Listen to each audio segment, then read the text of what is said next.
mana hari ini saya akan memaparkan tentang budaya positif dan penerapan serta pemahamannya. Kemudian tak lupa saya ucapkan terima kasih kepada Bapak Kepala Sekolah yang telah memberikan saya kesempatan untuk dapat melakukan presentasi hari ini, dan juga terima kasih kepada Bapak Ibu sekalian yang sudah menyediakan waktu dan langkah untuk mendengarkan pemaparan saya hari ini. Nah, adapun pemaparan yang akan saya paparkan hari ini adalah mengenai budaya positif. Jadi saya akan menjelaskan mengenai budaya positif. Kira-kira kalau mendengar budaya positif, apa yang terlintas di hati Bapak Ibu sekalian? Yang baik-baiknya saja. Yang baik-baiknya saja, bisa apa lagi? Kira-kira apa yang terlintas Bapak Ibu?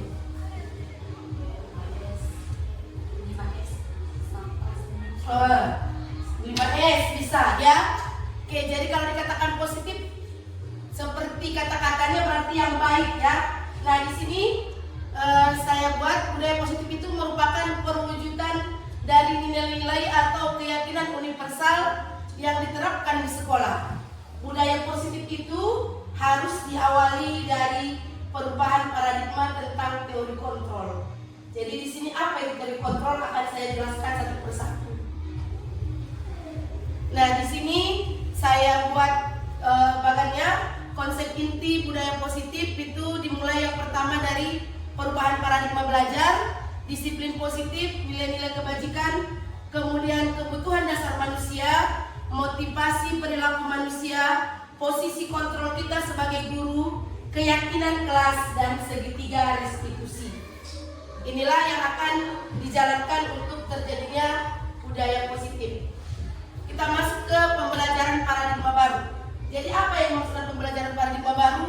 Di sini kita ada kesepakatan dulu bahwa pembelajaran dan paradigma baru itu merupakan pembelajaran yang dirancang berdasarkan prinsip berdiferensiasi. Jadi berdiferensiasi maksudnya di sini bukan berarti kita harus membuat pembelajaran yang berbeda-beda, tidak. Tapi kita harus mengerti apa kebutuhan murid itu. Karena tidak semua murid sama kebutuhannya. Murid yang A pasti berbeda kebutuhan dengan murid yang B. Nah, sehingga para peserta didik belajar sesuai kebutuhannya berdasarkan tahapan perkembangan sesuai teori psikologi modern untuk mewujudkan profil pelajar Pancasila.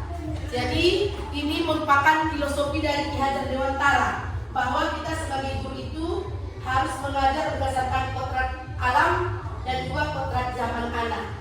Yang dikatakan kodrat alam itu berarti kita melihat karakter si anak, karena karakter si anak masing-masing unik dan berbeda.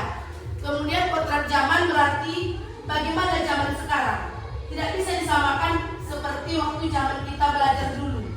Anak sekarang zamannya sudah zaman digital, sementara kita dulu masih zaman tidak ada digital, maka harus mengajar sesuai dengan zaman. Di situ maksudnya.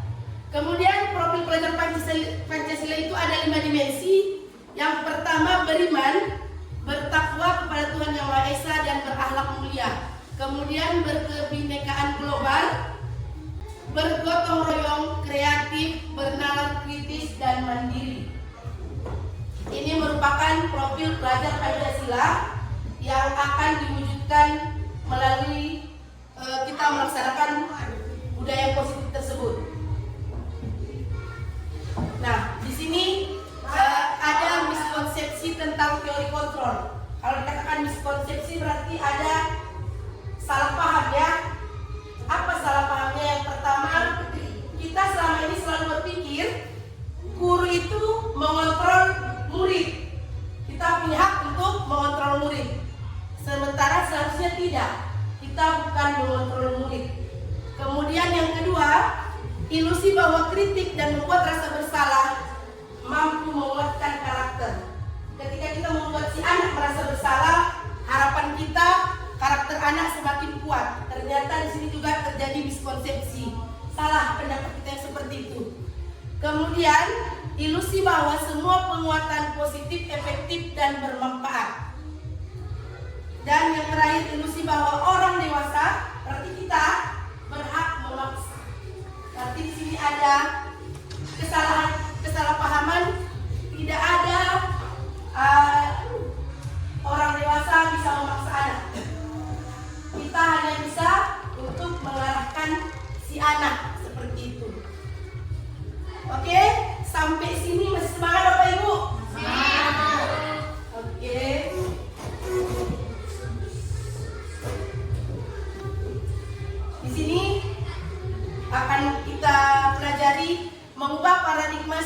stimulus respon ke pendekatan teori kontrol.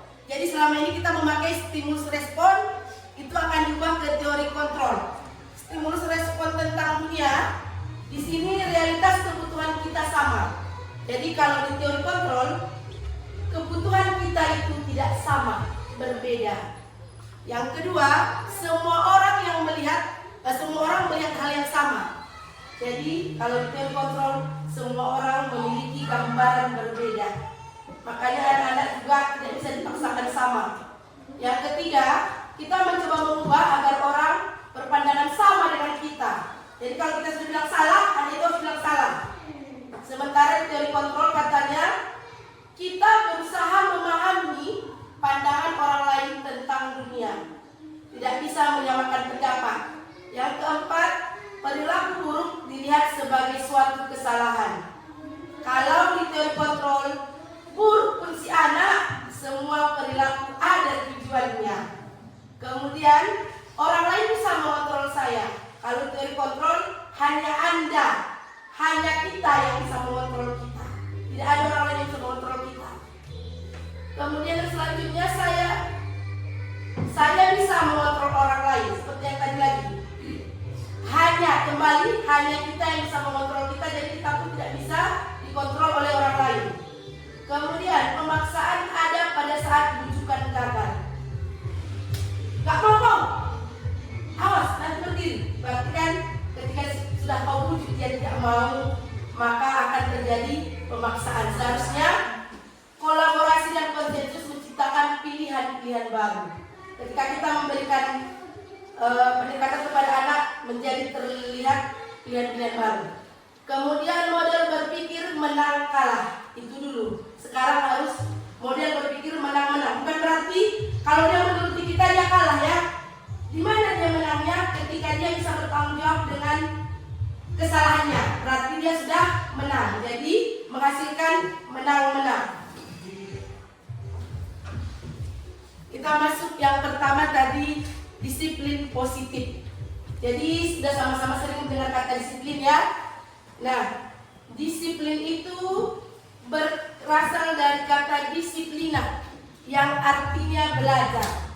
Jadi kalau selama ini kita merasa disiplin itu artinya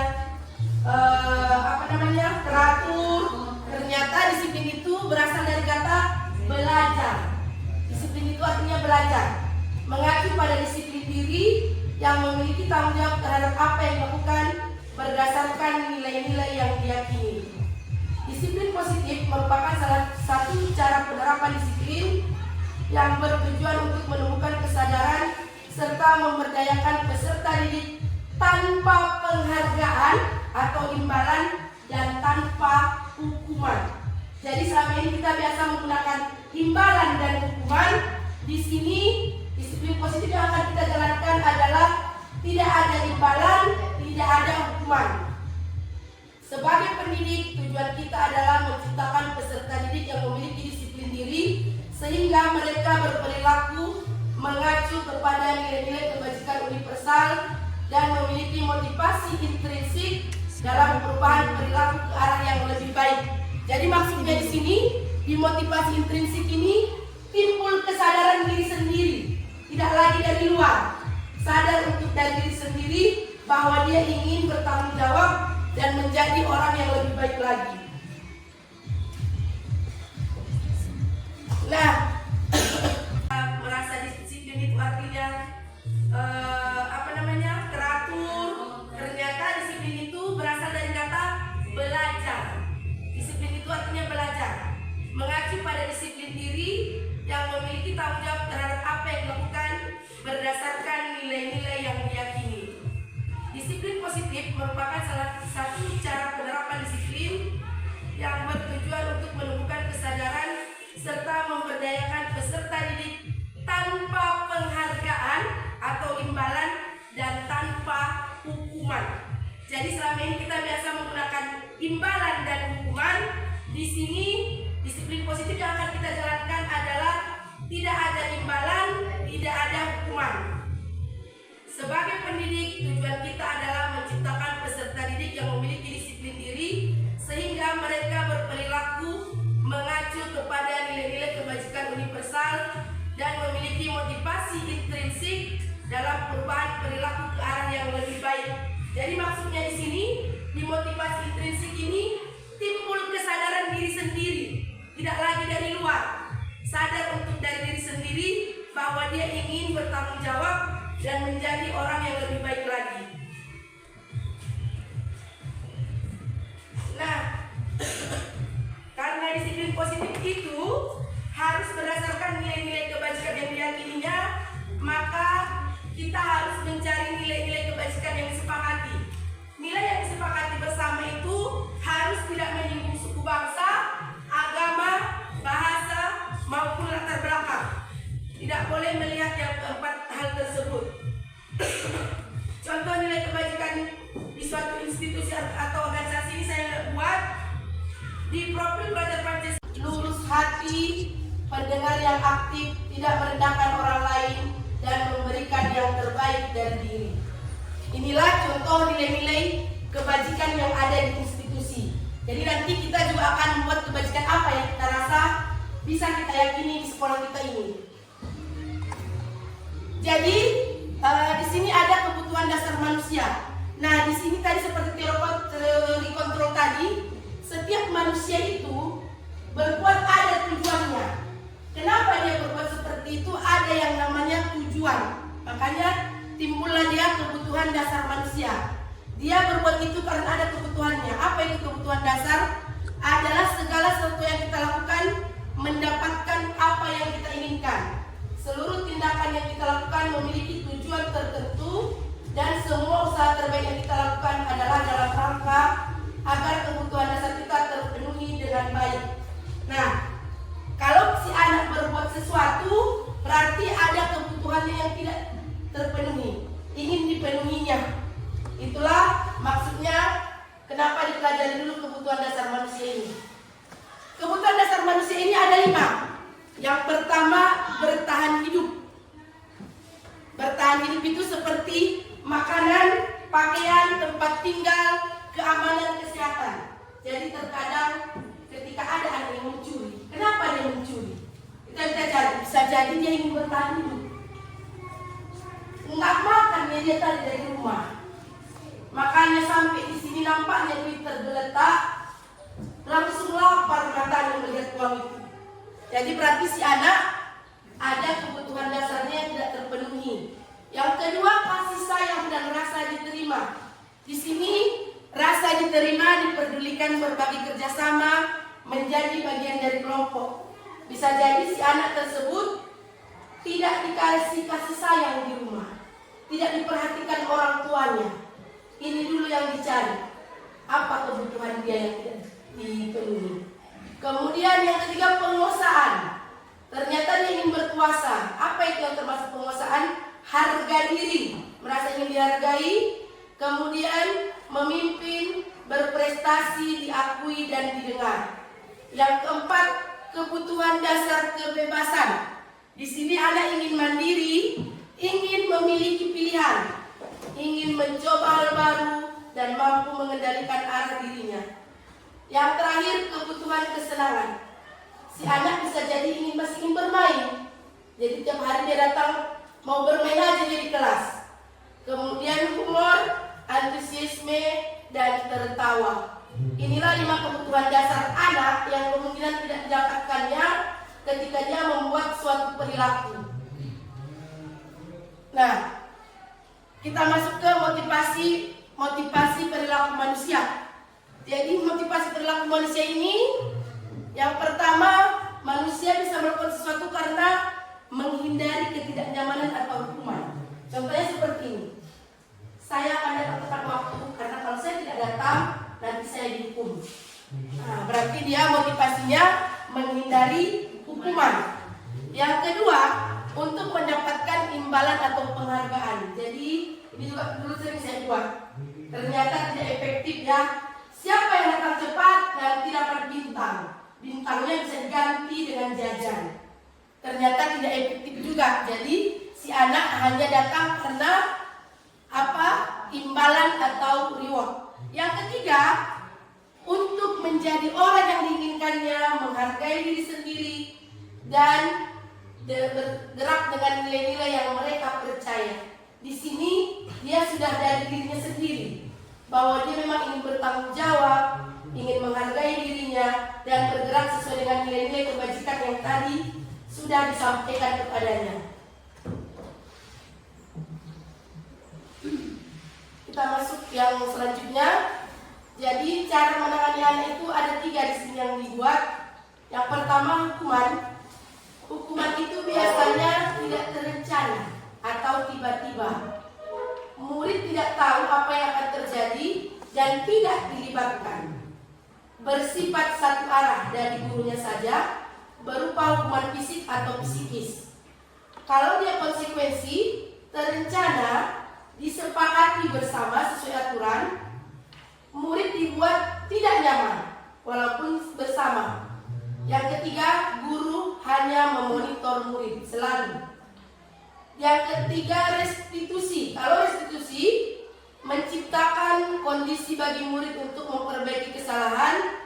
Kemudian proses kolaboratif yang mengajarkan murid untuk mencari solusi sendiri. Jadi di restitusi ini, disinilah kita ciptakan dia memiliki tanggung jawab bahwa dia memiliki nilai-nilai kebajikan yang harus dijalankannya dan tidak boleh dia langgar. Harus dari dirinya sendiri. Sudah ada lahir motivasi intrinsiknya. Nah, di sini 5 posisi kontrol kita sebagai guru. Kita posisinya mengontrol. Karena berdasarkan diajar Dewantara, guru itu hanya menuntun. Kita hanya bisa menuntun, tidak bisa memaksa. Jadi kalau kau ingin menanam, diibaratkannya sebagai petani menanam jagung, tidak mungkin jagung ini berubah jadi padi. Jagungnya tetap jadi jagung. Jadi kita hanya menuntun, makanya kita hanya mengontrol. Ada 5 posisi. Yang pertama, penghukum. Yang kedua, pembuat rasa salah. Kita membuat anak itu merasa bersalah. Yang ketiga, kita membuat lingkungan berteman dengan anak. Yang keempat, pemantau. Yang kelima, sebagai manajer. Inilah 5 posisi kontrol. Saya buat penerapannya. Contohnya, penerapan 5 posisi kontrol. Yang pertama, kasusnya, siswa tidak memakai atribut lengkap saat upacara. Sebagai penghukum, langsung hormat pada bendera selama 1 jam. Penghukum ya. Pemberi rasa bersalah. Berapa kali ini harus ibu bilang, kamu selalu gak bawa topi. Nah, berarti dia pemberi rasa bersalah. Si anak merasa bersalah. Bisa jadi memang langsung berubah dia, tapi tertanam di otaknya. Sel sarafnya langsung tertekan bahwa dia sudah disalahkan. Yang ketiga, kita mengajak dia berteman. Ayo dong ikuti aturan, bantu ibu. Sudah tidak apa-apa hari ini, tapi lain kali bawa topinya, bawa perlengkapannya. Berarti dia posisi teman. Selanjutnya posisi pemantau. Sekedar berbicara saja, kamu sudah melanggar peraturan sekolah. Apa konsekuensinya? Setelah upacara, beli topimu, beli peralatan operasi. Selesai. Hanya sekedar memberikan arahan. Sudah jelas kemana tujuannya. Yang terakhir, manajer. Nah, di sini kita seharusnya sebagai guru. Kita bertanya dulu, apakah kamu tahu kesalahanmu? Tanya dulu, apa salahmu? Kira-kira setelah kau tanya, dia tahu apa salahnya. Bagaimana kamu perbaiki salahmu? Itu yang kamu tanyakan kepada si siswa sebagai posisi manajer. Karena ketika kamu bertanya kesalahannya dan bertanya bagaimana perbaiki kesalahannya, berarti dia sudah bertanggung jawab. Karena budaya positif yang kita jalankan adalah mengajarkan bagaimana anak bertanggung jawab kepada dirinya sendiri dan menghasilkan motivasi dalam diri untuk berbuat yang baik. Oke, saya ambil contoh ya, biar kita lihat apakah sudah sama-sama paham posisi kontrol kita. Karena di sini yang paling penting, posisi kontrol apakah aku? Saya kecewa sekali dengan kamu. Kira-kira posisi kontrol apa Bapak Ibu? Tadi ada 5 ya. Penghukum, pembuat rasa bersalah, teman, pemantau, manajer.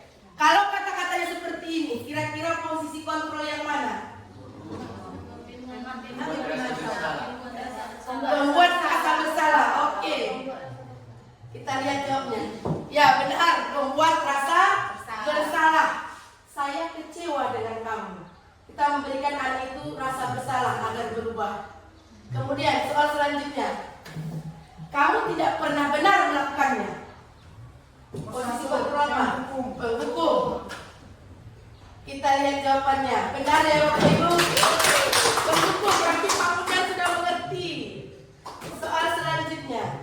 Apa rencana menyelesaikan masalah ini? Manajer. Oke, manajer. Selanjutnya. Ayolah, lakukan dengan Bapak Ibu ya. Teman. Yang terakhir, kamu tidak pernah mendapat nilai jika tidak mengerjakan tugas.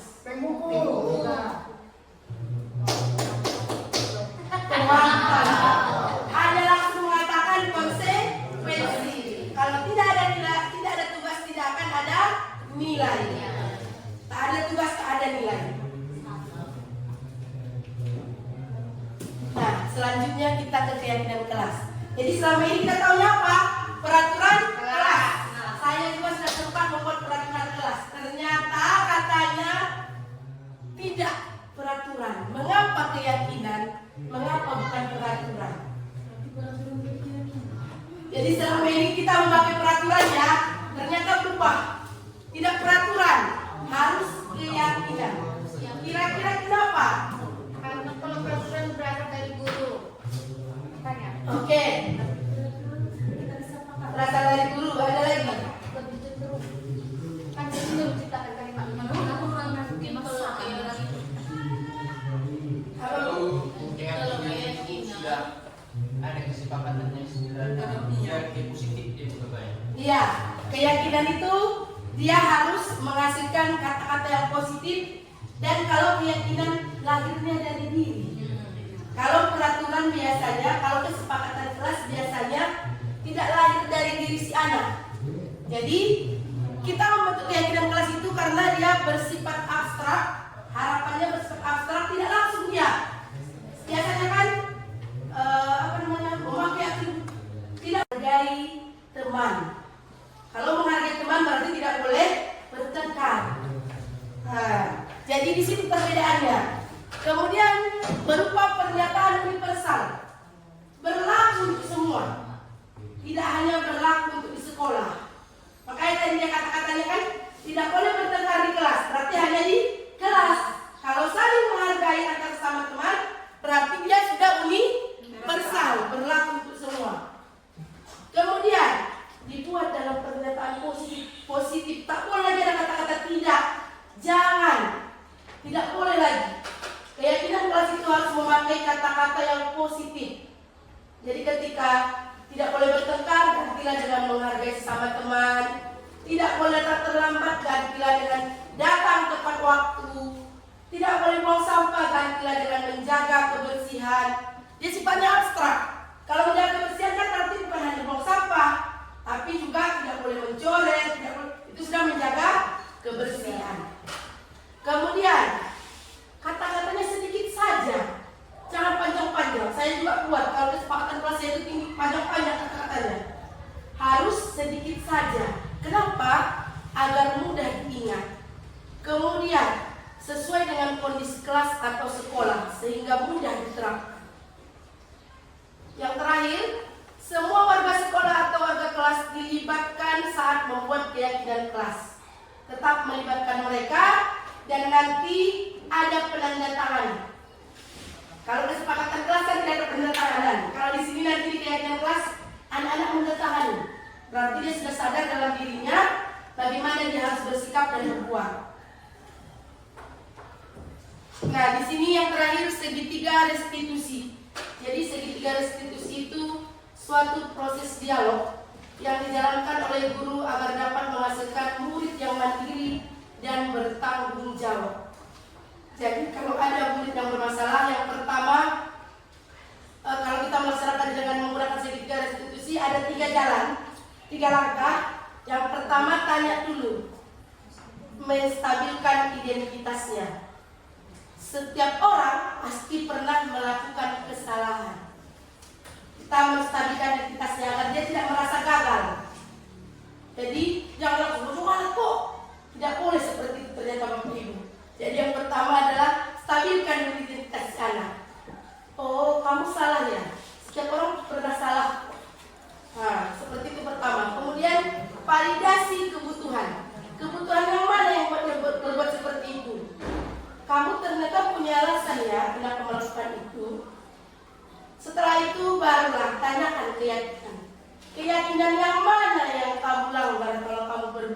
seperti itu. Jadi dia langsung mengarahkan ke tanggung jawab. Bertanggung jawab si anak atas dirinya. Karena dia sudah membuat tadi keyakinan kelas. Berarti kalau sudah berkeyakinan kelas atau sekolah berarti ada tanggung jawab. Ketika dia tidak bertanggung jawab baru ditanyakan. Tidak bisa langsung menjas dia seperti biasa. Ada langkahnya. Nah di sini menstabilkan identitas ini adalah prinsip membuat kesalahan adalah bagian dari proses pembelajaran. Contoh kalimatnya, berbuat salah itu wajar. Tidak ada manusia yang sempurna. Ibu atau bapak tidak mencari siapa yang salah. Ibu atau bapak ingin mencari solusi. Kamu berhak merasa begitu. Capek ya bapak ibu. Dan inilah yang sudah dikeluarkan oleh Menteri Pendidikan, bahwa budaya positif harus dijalankan di sekolah. Yang pertama, menstabilkan identitas. Tidak bisa langsung lagi marah-marah. Stabilkan dulu si anak. Berarti tarik nafas dulu ya. Iya. Kalau ibu udah naik emosi, tarik nafas dulu, Baru stabilkan dulu dia. Jangan langsung dijatuhkan mentalnya. Kemudian validasi tindakan yang salah. Ini prinsipnya setiap perilaku merupakan upaya agar mendapatkan kebutuhan. Tadi kan ada kebutuhan. Jadi ada kebutuhan yang didapatkannya. Apa kata-katanya biasanya? Kamu pasti punya alasan mengapa melakukan hal itu. Padahal kamu bisa melakukan hal yang lebih buruk. Kamu patut bangga karena telah melindungi sesuatu yang penting. Saya perlihatkan contoh ketika anak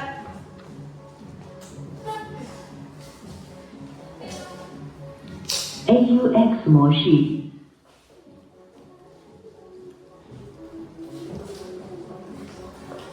蓝牙模式，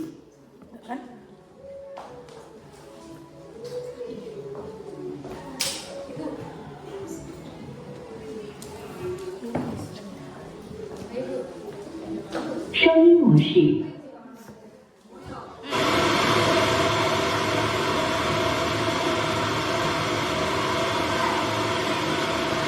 ，AUX 模式， Bu, yuk, ada yang hidup papanya. 蓝牙模式，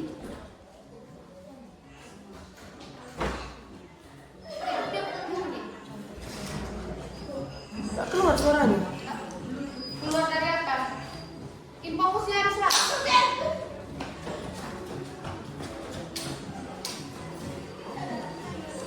Gak tersambung, ada yang terhubung ya. 蓝牙已连接， Udah kak. Oh seperti itu ya nak. Dan tidak bisa nak. Oke. Ini kasusnya. Fitri ya tidak terima barangnya selalu diambil tanpa izin. Ia marah dan tidak bisa menahan emosinya sehingga terjadi pertengkaran. Ini saya pernah melakukan untuk tugas dan saya perlihatkan kepada Bapak Ibu emosinya. Selamat pagi nak. Pagi Bu. Sehat? Sehat Bu. Jadi begini Fitria, tadi sudah laporan dari ketua kelas kalau Fitria bertengkar dengan Selvi, itu benar? Benar Bu, harusnya saya juga kesal sih Bu. Kenapa kesal dengan Selvi nak? Selvi terlalu sering mengambil barang saya Bu, seperti pulpen dan buku catatan tanpa sepengetahuan saya. Dan saya sering mengira bahwa barang saya telah hilang Bu. Oh seperti itu ya nak. Pantaslah kalau Fitria. Ya di sini saya menstabilkan identitas dengan kata-kata, oh seperti itu ya nak. Pantaslah kamu merasa marah. Kita menganggap bahwa yang dilakukannya itu dulu bukan adalah suatu proses belajar, bukan sesuatu yang gagal. Seandainya ibu seperti Fitria, ibu pasti akan marah. Nah, kemudian apa yang kita lakukan kepada Selvi? Saya memarahi dan memakinya Bu, dan saya juga mendobrak mejanya. Oh, sampai seperti itu ya nak? Kenapa sampai semarah itu? Karena saya kesal Ibu, tapi terlalu sering mengambil buku dan pulpen saya, seperti barang-barang keperluan saya juga Bu. Di sini validasi tindakan yang salah. Kenapa kamu melakukan hal itu? Kita mencari 5 kebutuhan dasar si anak. Kenapa dia melakukan hal itu? Di sini di kasus Fitria, dia melakukan hal itu karena dia merasa dia berkuasa atas barangnya. Berarti dia membutuhkan kebutuhan untuk penguasaan. Dan dia juga tidak meminta izin kepada saya. Seharusnya kita kan ingin meminjam barang seseorang kan harus meminta izin dulu, Bu.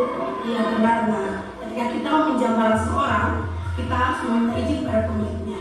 Ibu menghargai Fitria kan? Sudah bisa menahan diri kepada selfie, tidak sampai memukul. Tapi tahukah Fitria, sikap Fitria itu marah, memaki, menggerak meja itu tidak sesuai dengan keyakinan kelas. Benar? Benar, Bu. Ya, Fitria sadar kalau Fitria salah. Sadar, Bu. Fitria juga sadar, Ibu, kalau Fitria sudah bersalah, Bu. Kira-kira keyakinan kelas yang mana yang sudah Fitria alami? Sikap saling menghormati dan menghargai antara sesama teman-teman, Bu. Iya benar.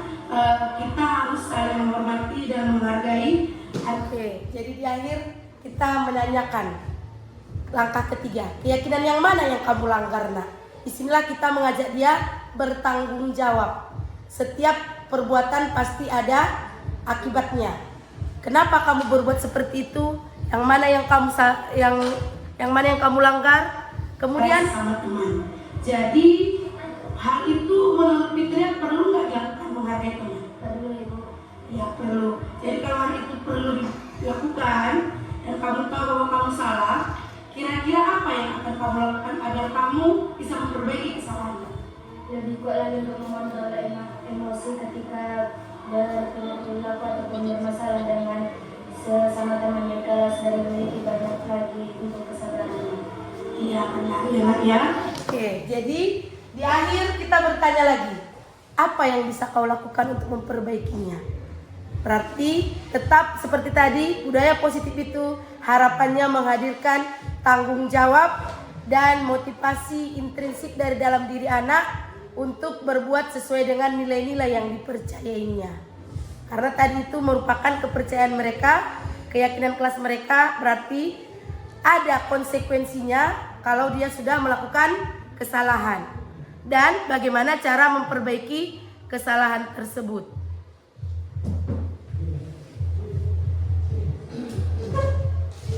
Oke, jadi ini penutup dalam penerapan program disiplin positif. Hendaknya guru memiliki kepribadian profesional dan sosial yang baik, di mana guru mampu merefleksi dirinya dalam posisi kontrol saat ini, bagaimana perjalanan dirinya sebagai among atau manajer yang menuntun murid-muridnya menjadi insan yang mandiri, merdeka, dan bertanggung jawab sesuai dengan standar nasional pendidikan.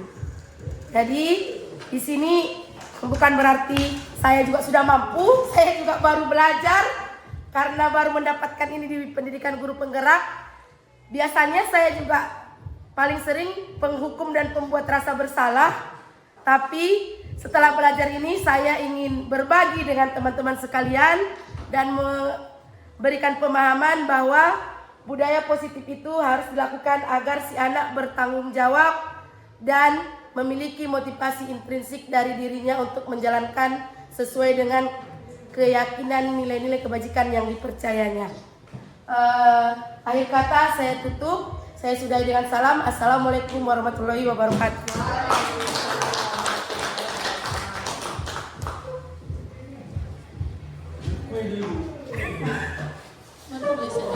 Matikan ya? Oh ya.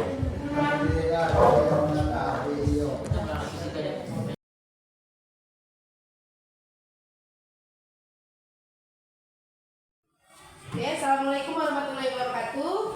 Waalaikumsalam warahmatullahi wabarakatuh.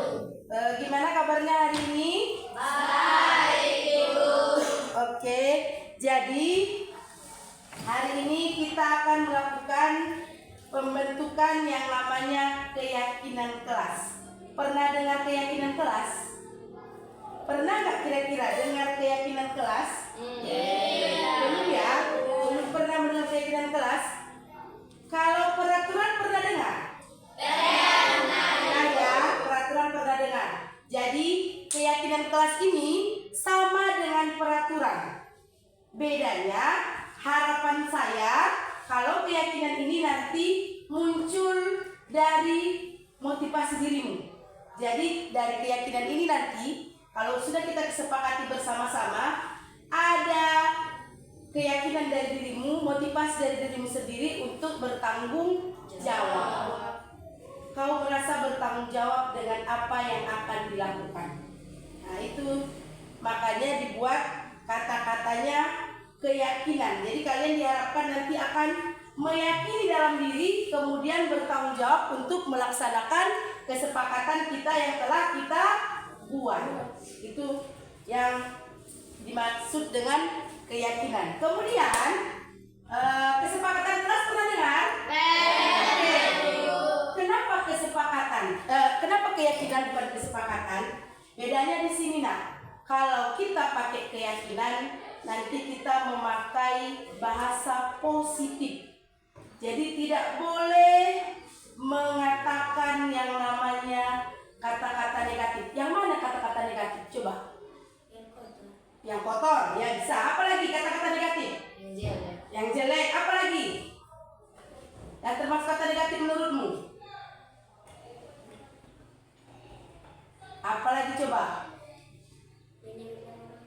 Menyebut nama orang tua. Oke. Jadi gini, maksudnya di sini kata-kata negatifnya tidak menggunakan kata tidak. Jadi umpamanya dicontohkan, kita ingin kelas ini bersih. Apa kata-katanya yang kita buat di peraturannya? Kalau kau ingin kelasmu bersih, apa kata-kata peraturan yang kau buat? Melaksanakan piket. Ya benar. Membuang sampah pada tempatnya. Ada di situ kata-kata tidak? Tidak. Nah itu dia. Jadi jangan kita buat nanti tidak boleh membuang sampah di kelas. Jadi kata-kata tidaknya itu yang tidak boleh. Itu termasuk kata negatif. Jangan membuang sampah di kelas. Itu juga termasuk kata negatif. Seperti itu dia.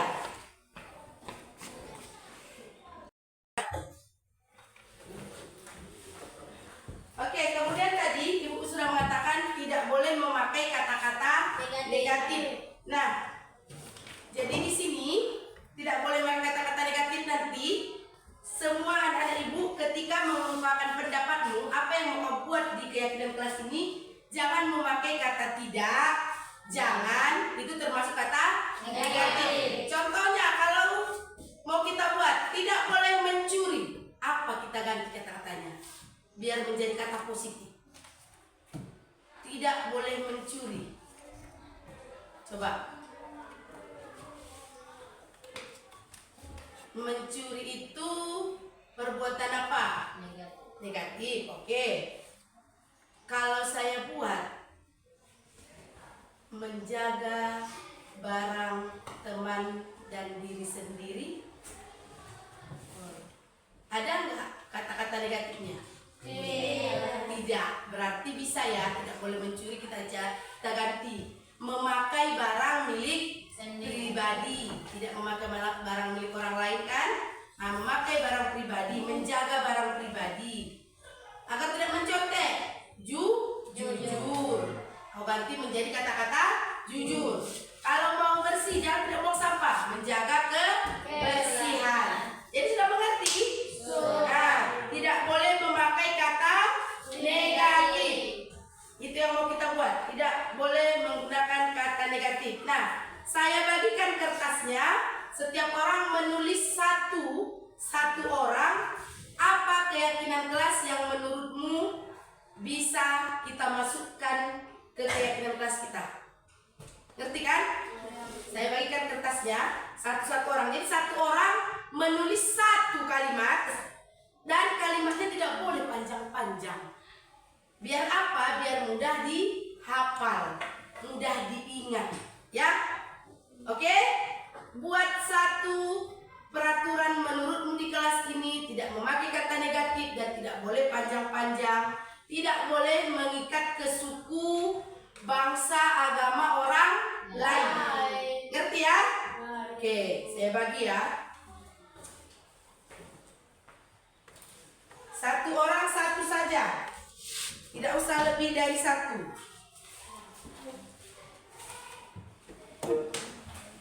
Satu orang satu saja. belakang nak. Kasih sama si Renia.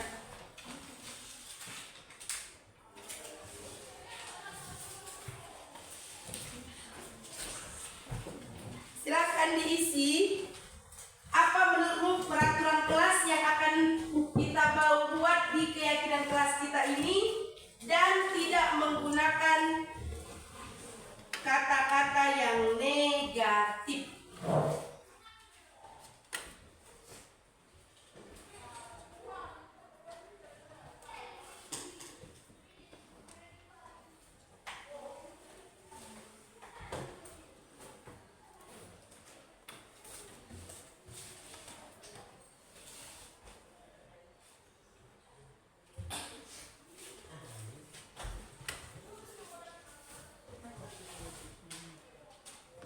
Silakan kau pikirkan.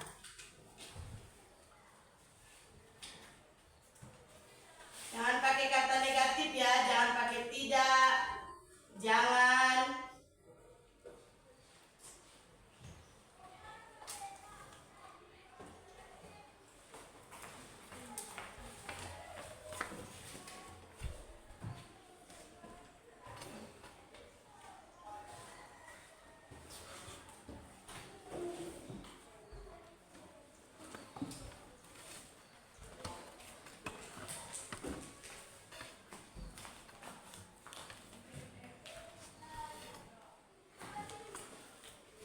Kalau sudah boleh ditempel ke depan ya.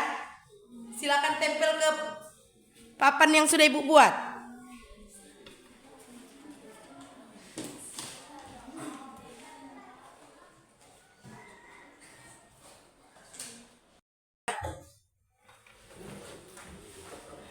Oke, kemudian tadi Ibu sudah mengatakan tidak boleh memakai kata-kata negatif. Nah, jadi di sini tidak boleh memakai kata-kata negatif. Nanti semua anak-anak Ibu ketika mengungkapkan pendapatmu, apa yang mau kau buat di keyakinan kelas ini, jangan memakai kata tidak, jangan, itu termasuk kata negatif. Contohnya kalau mau kita buat tidak boleh mencuri, apa kita ganti kata-katanya biar menjadi kata positif? Tidak boleh mencuri. Coba. Mencuri itu perbuatan apa? Negatif. Oke.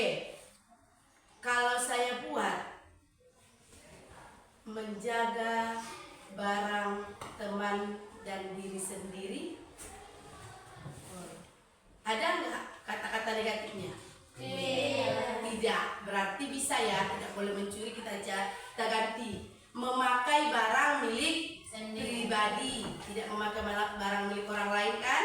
Nah, memakai barang pribadi, menjaga barang pribadi agar tidak mencontek, jujur. Kau ganti menjadi kata-kata jujur. Kalau mau bersih, jangan tidak buang sampah, menjaga kebersihan. Jadi sudah mengerti? Nah, tidak boleh memakai kata negatif. Itu yang mau kita buat. Tidak boleh menggunakan kata negatif. Nah, saya bagikan kertasnya. Setiap orang menulis satu orang. Apa keyakinan kelas yang menurutmu bisa kita masukkan ke keyakinan kelas kita? Ngerti kan? Saya bagikan kertasnya satu orang. Jadi satu orang menulis satu kalimat dan kalimatnya tidak boleh panjang-panjang. Biar apa? Biar mudah dihafal, mudah diingat, ya. Oke? Buat satu peraturan menurutmu di kelas ini, tidak memakai kata negatif dan tidak boleh panjang-panjang, tidak boleh mengikat ke suku, bangsa, agama orang lain. Ngerti ya? Oke, saya bagi ya. Satu orang satu saja. Tidak usah lebih dari satu.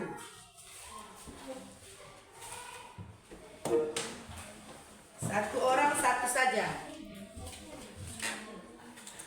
Lagi ke belakang.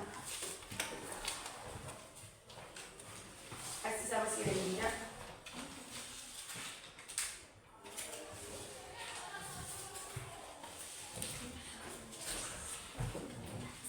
diisi apa menurutmu peraturan kelas yang akan kita buat di keyakinan kelas kita ini dan tidak menggunakan kata-kata yang negatif.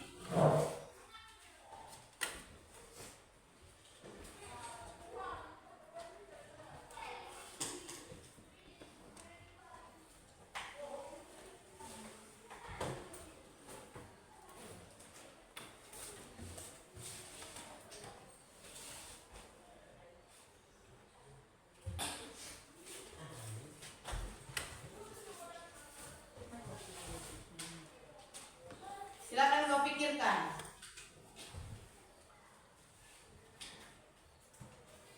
Jangan pakai kata negatif ya, jangan pakai tidak, jangan.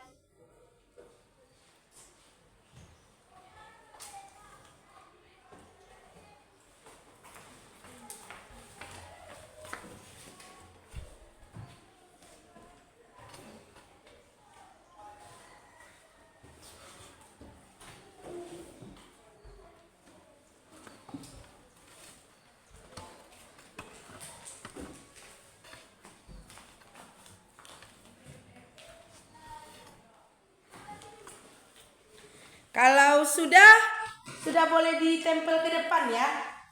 Silakan tempel ke papan yang sudah Ibu buat.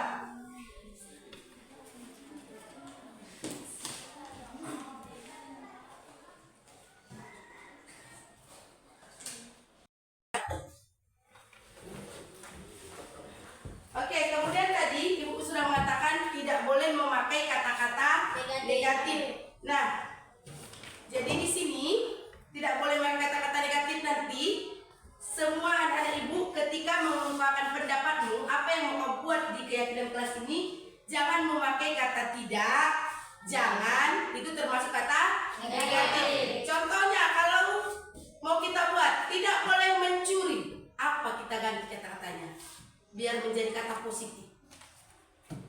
Tidak boleh mencuri. Coba. Mencuri itu perbuatan apa? Negatif. Oke. Kalau saya buat menjaga barang teman dan diri sendiri, ada nggak kata-kata negatifnya? Tidak. Berarti bisa ya, tidak boleh mencuri, kita ganti memakai barang milik pribadi, tidak memakai barang milik orang lain kan? Nah, memakai barang pribadi, menjaga barang pribadi agar tidak mencontek, jujur. Kau ganti menjadi kata-kata jujur. Kalau mau bersih, jangan tidak buang sampah, menjaga kebersihan. Jadi sudah mengerti? Nah, tidak boleh memakai kata negatif. Itu yang mau kita buat. Tidak boleh menggunakan kata negatif. Nah, saya bagikan kertasnya. Setiap orang menulis satu orang apa keyakinan kelas yang menurutmu bisa kita masukkan ke keyakinan kelas kita. Ngerti kan? Saya bagikan kertasnya satu orang. Jadi satu orang menulis satu kalimat dan kalimatnya tidak boleh panjang-panjang. Biar apa? Biar mudah dihafal, mudah diingat, ya. Oke? Buat satu peraturan menurutmu di kelas ini, tidak memakai kata negatif dan tidak boleh panjang-panjang, tidak boleh mengikat ke suku, bangsa, agama orang lain. Ngerti ya? Oke, saya bagi ya. Satu orang satu saja. Tidak usah lebih dari satu.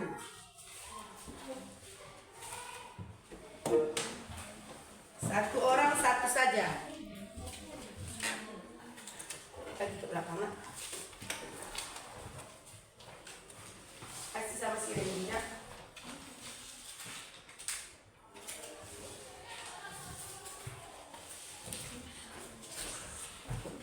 Silakan diisi apa menurutmu peraturan kelas yang akan kita buat di keyakinan kelas kita ini dan tidak menggunakan kata-kata yang negatif.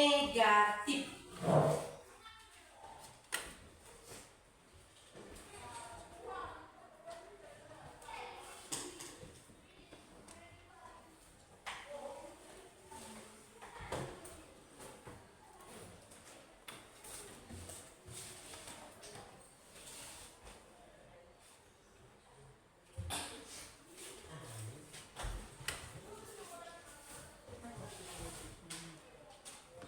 Silakan kau pikirkan.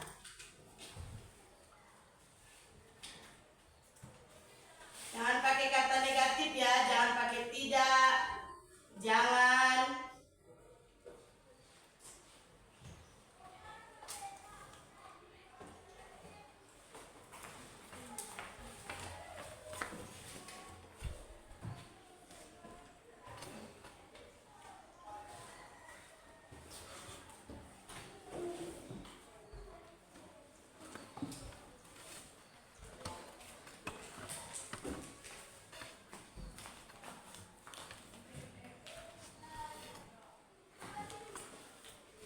Kalau sudah boleh ditempel ke depan ya. Silakan tempel ke papan yang sudah Ibu buat.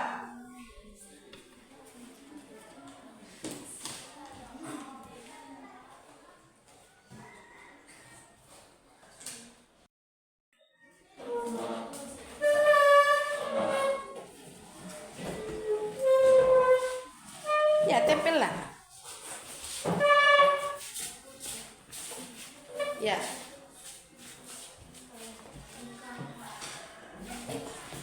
Boleh ditempel ya.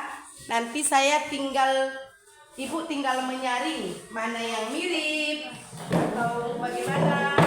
Kenapa nak? Oh, terbalik nulisnya. Tulis lagi gak apa-apa ya. Perhatikan, nanti gak nempel dia. Jangan terbalik nulisnya.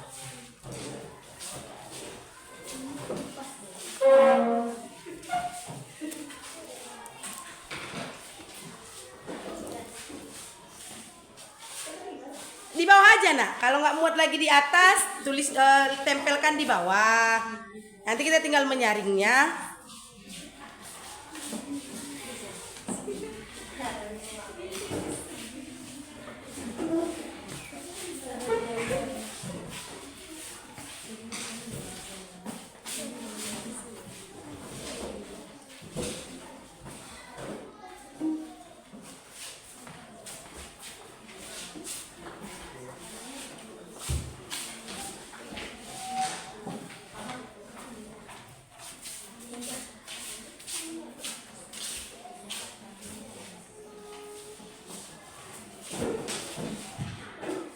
Ada lagi?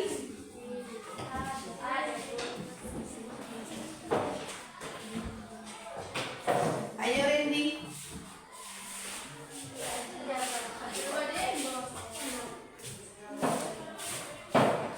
Sudah semua?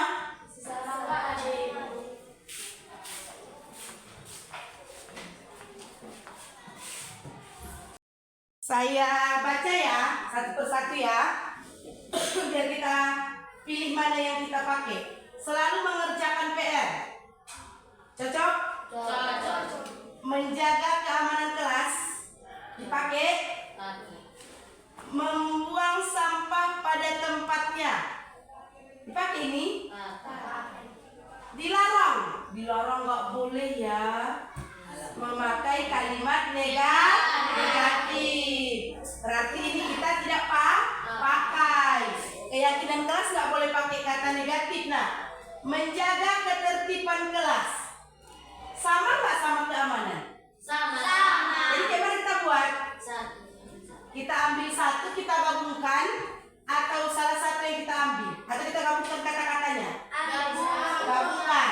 Menjaga keamanan dan ketertiban. Ya, oke. Melaksanakan perintah guru dengan baik. Dipakai apa enggak? Pakai. Harus membersihkan kelas. Sama tadi ya. Membuang sampah pada tempatnya. Kita gabungkan jadi satu kalimat boleh? Boleh. Kita buat jadi menjaga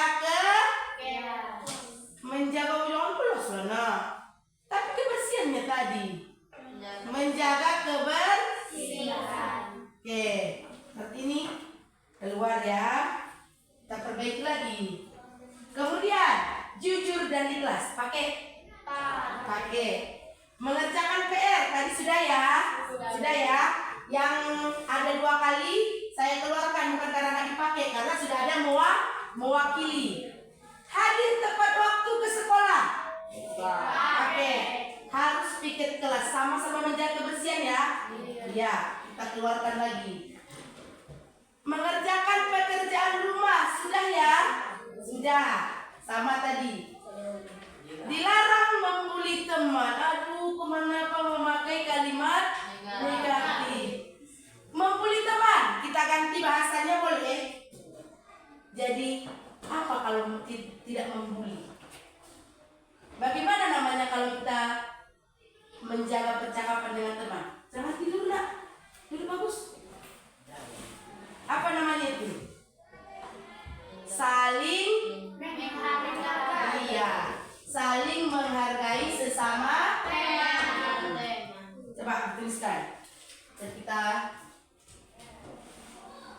saling menghargai sesama teman.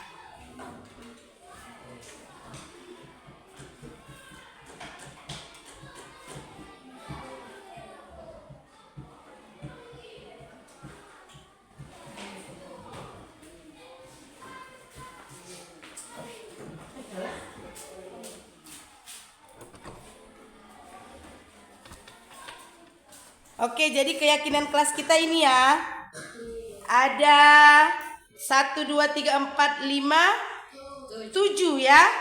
Keyakinan kelas kita ada 7.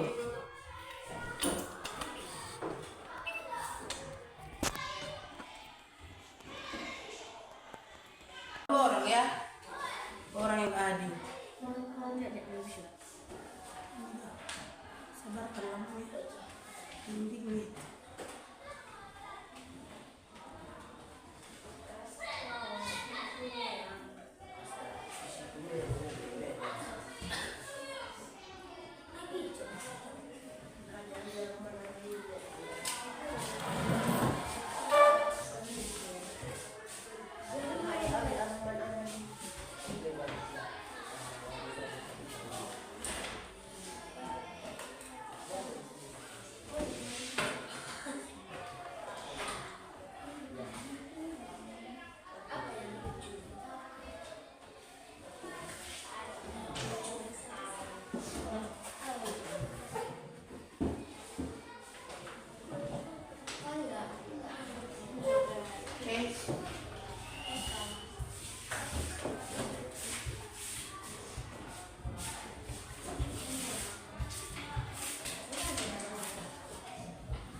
Ada tanda tangan kan?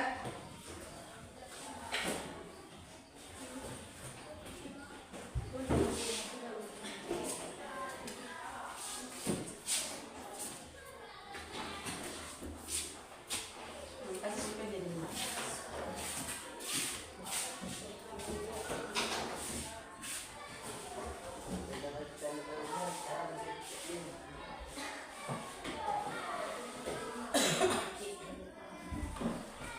Oke.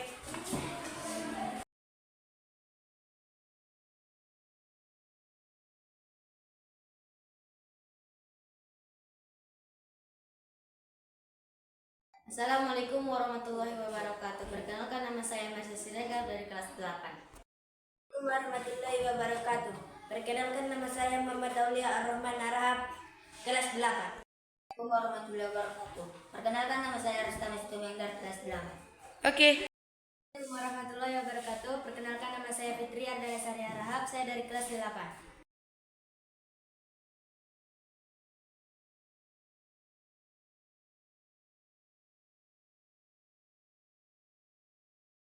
Keyakinan kelas menurut saya penting. Saya keyakinan kelas itu penting bagi saya sendiri. Menurut saya keyakinan kelas itu penting untuk dilakukan. Oke. Saya keyakinan kelas itu penting dilakukan. Oke.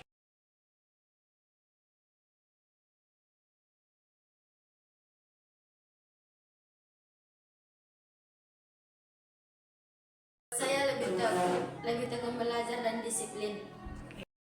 Saya lebih disiplin. Oke. Lebih bertanggung jawab. Oke. Saya lebih disiplin dan bertanggung jawab. Disiplin dan tanggung jawab.